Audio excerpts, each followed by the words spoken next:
கர்த்தர் ஒரு மனிதனை நல்லவனாய் மாற்றுவார். சாத்தானோ ஒரு மனிதனை கெட்டவனாய் மாற்றுவான்.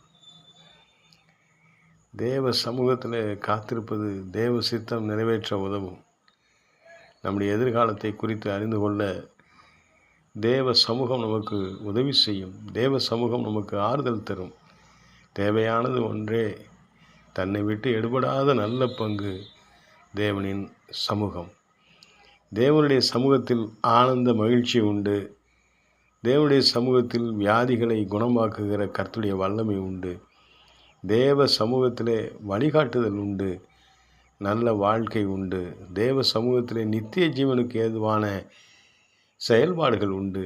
தேவ சமூகத்திலே ஆசீர்வாதங்கள் உண்டு. தேவ சமூகத்திலே பெருக்கங்கள் உண்டு. தேவ சமூகத்திலே பொருளாதார ஆசீர்வாதங்கள் உண்டு.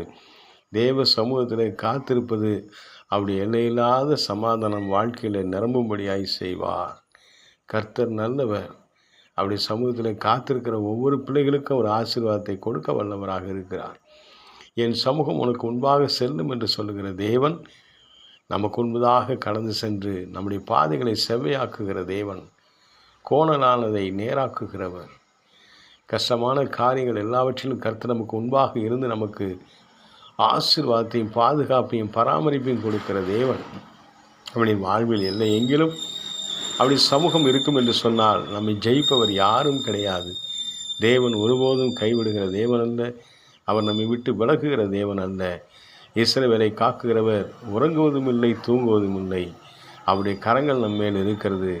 நாம் மிகுந்த மகிழ்ச்சியோடு சந்தோஷமாய் அவருடைய சமூகத்திலே காத்திருக்கிற பொழுது தாமே அவர் நம்மை ஆசீர்வதிக்க வல்லமை உள்ளவராக இருக்கிறார். கர்த்தருக்கே ஸ்தோத்திரம்.